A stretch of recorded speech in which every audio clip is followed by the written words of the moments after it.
School day wouldn't really begin until 3 o'clock, the real school day. The 8 o'clock in the morning to 3 was just a preliminary thing that we had to do to satisfy the state, you know, have the 6 classes and so on. But the real learning, the real fun, the real activity, it began at 3 o'clock because we had ROTC practicing, we had the Swinging Sweethearts, the marching band, the orchestra, the kids who were doing the school musical.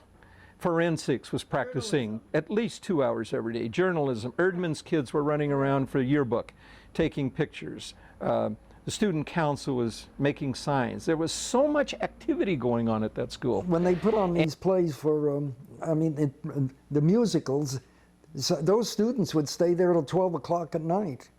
And I'd have to be there too to close it up, you know, and then be ready for the 8 o'clock class the next morning. So our drum song was probably the biggest, and Finian's Rainbow were a couple of those, and then there were they put on, and then we had the Christmas pageants, and you would go in on weekends when we're not supposed to, because you couldn't do it during the time that they gave us, especially putting on a 3-act play. He put me in charge of the ladies. And that was great. I loved that. That was terrific. You know, they were all the goody two-shoes on our kids, and they were the best. I loved them. Then we went to Ranchos Los Amigos. I don't remember what we did, but I remember that going there, you know, trying to do something rather than just make something, you know, which would never get used anyway. We built the largest, it was the largest high school work experience program in the state of California. We had 875 students enrolled. At that last basketball game, 126 points. The kids got into it. Believe something. Everybody got in, and the stands got in. And I got a lot of heat from that from my good friend, Coach Thompson at Lincoln, because he was the one that had to suffer the deluge of 126 points. First tournament that I took students to, I only took 4 students to the first novice tournament. And I think Doug Macbeth won a certificate. I think he was in the class of 1966.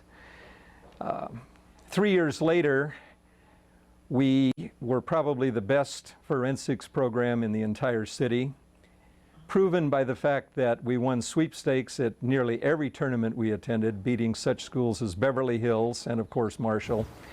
Yeah, I know it's... I think it's too bad, you know, that money isn't there for these kinds of things, because I think they're important to kids. I mean, it's really should be part of their education. They learn a lot in things like that. The old building that they used as a Campanile as their logo was, had won a architectural award at the year that it was built. It wasn't just the Campanile. It was that magnificent wrought iron door to the entrance of the Campanile. It was that gorgeous terraced lawn that we had out in the front, the senior bench, that incredible arcade, the Sugar Bowl, Kersey Hall. The whole school, everything about it was beautiful. It was it was inviting. You wanted to be there. That was a beautiful building. It looked like what a school should look like. Building that replaced it looks more like a factory or a prison or both. That was an old piece of history that disappeared because the whole interior of that area there was just, well, it couldn't be redone today. They rebuilt the school. It changed considerably. First of all, it became larger.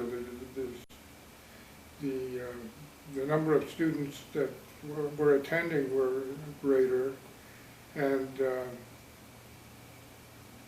you lose track of some of your students because they were on another track.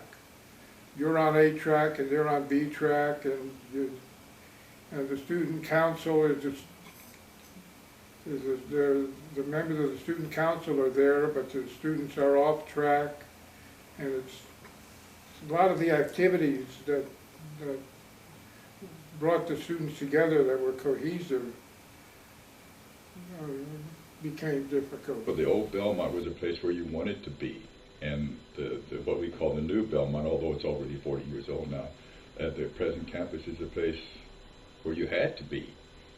It wasn't. Yeah, when the new building went up, it lost its intimacy. I came back in 1968-69. I did notice that there were some profound changes going on at Belmont. The dress code had been abolished because of a lawsuit from the American Civil Liberties Association. The teachers didn't dress up the way they did before. We always had to wear a coat and tie up to 1967, and after that, when I came back, I noticed people were not wearing coats and ties anymore. The students' dress was not exactly what we used to call appropriate, but there wasn't anything we could do about it. And I think the general level of conduct was not as high after that year of 67 and 68. Then 67 is a year that Belmont stopped being Belmont like it was now.